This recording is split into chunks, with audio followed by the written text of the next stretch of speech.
Hello, everyone, and welcome to the Phil Switch. I'm Phil Carroot, and I'm joined by my fearless co-host, Brock Tamarino. The Phil Switch podcast is brought to you by Sal's Tire Caps. Sal's Tire Caps. Get your Sal's on. Well, Brock, another week and another episode of the Phil Switch here. We have a special guest in studio today, Gerald. He actually did a short for us on YouTube, Instagram, Twitter, Facebook. He, released it to all social media platforms here about motivation, staying positive. Jeff, did you catch that, Brock? Yeah, I did. I saw that he was talking about, being a rodent and python messing with you, and then an alligator bites the python, and you're the rodent, so you get away, so stay positive. Yeah, that's the one. And listeners might remember that last time we had Gerald on, he was talking to us about the voiceover work he did for various products. And he actually read some of those examples on air for us. And great job with that stuff. So, Gerald, I guess we'll just get right to it. What got you into motivational speaking or trying to motivate people? Well, I've always been into trying to motivate people, okay? I think that sometimes people get so down and they're not sure what to do, okay? And so what I tried to do is I thought, well, Gerald, okay, you want to do something? How about you try to motivate people, okay? And then I thought that to myself and I said, well, okay. And so I wanted to start out small. And so I thought, well, maybe the Phil Switch will have me do something. And sure enough, I got a hold of your producer. He was just really excited about the idea, okay? And he said he said, Gerald, we'd like to have you on, okay? And I said, okay. And so we did this short, and I talked about how, sometimes God's blessings come in all different ways. You just don't know. Sometimes you're not ready. And you just got to stay motivated. You got to stay positive, okay? And so what I really try to express to people is sometimes you're down in the dumps, and not like, I don't mean that in a fecal way. I mean like, you're down, okay? And you're trying to find a way to work through all the muck and to just, wipe it all away, okay? And sometimes you're more successful than other times. And then sometimes it don't feel like it's quite working out, okay? But you got to just stick with it. You got to say to yourself, well, world, I'm here and you're there, okay? And something's got to give. And sometimes the world will be staring at you saying, well, it's probably not me it's going to give. And you're like, well, okay. And so then you decide, well, world, I tell you what, if you're not going to give, I'm just going to work right through you, okay? And you got to make yourself like one of them old school plows with one of them donkeys, just pushing you through the earth, okay? And you just got to keep pushing forward. And every time you start slowing down, you got to slap that donkey right on the butt and say, keep on going, because this world sure ain't moving, okay? And the donkey turns around, he says, okay. And you look at the donkey and say, okay, well, let's go. And you guys just keep plowing through that world, through that earth, just trying to reach your goals. You guys know what I mean? Yeah, I mean, anything that you really want that's worth attaining is worth working for and pushing through and giving it your 100%. Right, you get it, Brock. See, I've just been here a short time, and I feel like I've already done so much good, even just for Brock. Okay, so Brock gets it. He knows that you just got to push through. You got a hold of that donkey, and you guys are just pushing through. You guys are saying, you know what, we don't care. Okay, you can come what may. Come what may, me and my donkey are just going to keep pushing through. Okay, and so you guys keep pushing, and before you know it, things are just happening in your life, okay? And a lot of people say, well, Gerald, I don't make a lot of money. And I say, well, okay. Well, there was times when none of us were making any money. Of course, when we're born, none of us are making any money unless our mom and dad invested wisely and put some kind of account in our name. But for the most part, when we're born, nobody's making money, okay? And so you got to work hard. You got to do well in school. You got to find some kind of craft that catches your attention, that makes you want to say, hey, I'm pretty good at this, okay?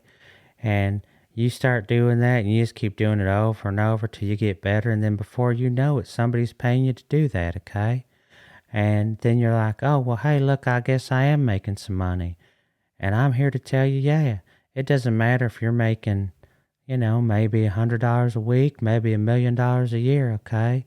It's all the same, really. I mean, they say everything's relative, and I'm a big believer in that, okay?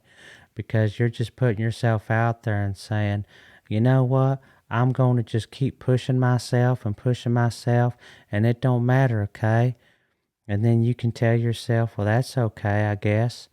And, some people get, like I said, down about money, or maybe their luck just hasn't. They say, well, my life just hasn't been very lucky. And I say, well, luck's got nothing to do with it, okay? And then I'll say, well, maybe a little bit to do with it. But for the most part, you just gotta keep pushing. Just keep pushing, okay? And some people are like, well, I've pushed a whole lot. Like I saw this one guy in the gym one time, and he asked me to spot for him, right? And I said, well, I can, I guess, but I was getting ready to go on that sitting elliptical, okay? And so the guy said, well, will you spot me? And I said, well, yeah. I said, how much are you benching? He said, a deuce and a half. And I said, okay. I said, well, he said, how much do you bench? I said, well, I don't know. I haven't benched for probably ever, okay? And I remember I was trying to think to myself, how can I motivate him? And so he laid down and he lifted that bar up, and he said, you're going to have to help me pull it up on this first one, okay?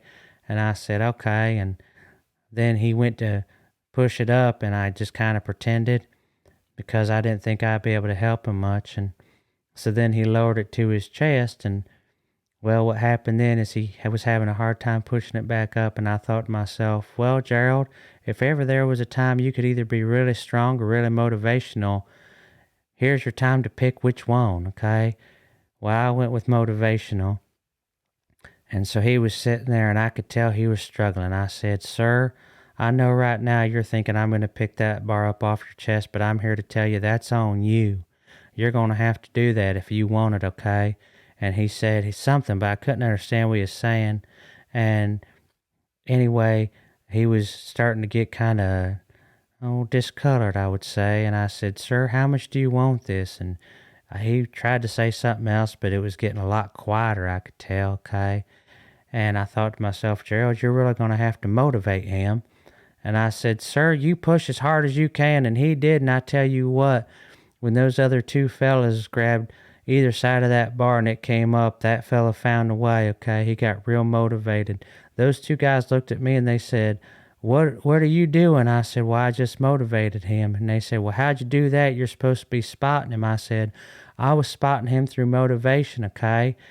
Well, I don't get to go to that gym anymore. They kicked me out because I guess they don't understand what the power of motivation is. But, had I not really motivated that guy to start kicking his legs and talking in tongues, I don't think those other two guys ever were to come over to help him out. So I would like to say that I motivated 3 people that day, okay? And the gym might have kicked me out because they don't understand the science and my craft. But I'm here to tell you that that gym is a much more empty place without me in it, helping people and motivating them through their workouts. Heck, I remember one day there's this young lady running on the treadmill, okay? Well, I say young because she's about my age. I like to think I'm young. And anyway, she was running on the treadmill. She was struggling with it a little bit, I'll just say that. And I was kind of going at a nice little clip, as the kids say, okay? And she was getting real winded. I said, well, don't give up yet. Try to run your hardest. And she told me, she said, be quiet. You don't even know me. I said, well, I don't have to know a stranger to help a stranger, okay? And her face got kind of red. Well, I guess it was already red. She had been working pretty hard. And to be honest, I have a feeling she was there to lose some weight, okay? I'll just say that. And Anyway, she said, well, you don't even know me. And I said, well, I said that thing where I don't need to know a stranger to help a stranger. Okay. And she said, okay, I'm sorry. And I said, well, what do you have it set on? And she said, well, not too much. She wouldn't tell me she had a towel over it. Okay. And I said, well, if you're trying to lose weight, you probably ought to run faster and further. Well, that got her real mad, and she stomped off the treadmill. Okay. And then one of her friends, I remember her name, Becky, came up and said I had no right to be talking like that. And she said something else, but I couldn't quite hear it because I'd bumped my volume button on accident on my AirPods. And so the volume went way up. And then Becky walked away in a huff about 2 minutes later, okay? And you might say to yourself, well, if you didn't mean to turn the volume up when Becky started talking, why didn't you turn it down so you could hear what she was saying, okay? And I'll tell you, I would have, but when I turned the volume up on accident, it was one of my favorite songs. And I don't know about you guys, but once I get in the zone at the gym, I really have a hard time turning off the song because then I get out of the zone, okay? And like I said, I run at a pretty nice clip, and I didn't want to stop doing that, okay? So that's really kind of where my motivational story started and where they've taken me up till now, okay? That's great. So do you plan on doing more motivational speeches and advice, things like that, Gerald? Oh yeah, I would really like to do that. I hope that I can really reach out and inspire motivationally all types of people, okay? Yeah, right. Yeah. I mean, once you start motivating people, you don't want to stop. It's something that you enjoy doing. So, Yeah, I like to call myself the Motivational Inspirator. the Motivational Inspirator. Yeah, that's what I like to call myself. Okay, cool. So, Gerald, the Motivational Inspirator, thank you for coming on the Phil Switch. We hope to have you back. We hope to see you in more of our shorts, which happen in between shows, various times, randomly. So anyway, Gerald, thank you for coming on the Phil Switch. If anyone has any questions for Gerald, they can feel free to contact us at thephilswitch@gmail.com. Again, that's thephilswitch@gmail.com. Excuse me. As always, thank you for listening to the Phil Switch. Please don't forget to catch my other podcast, The 1st and 15th, which I co-host with Cap over at Capowitz Media. I already told us how you can contact us through Gmail, thephilswitch@gmail.com. We wish you all a great week, and we'll talk to you soon here at the Phil Switch.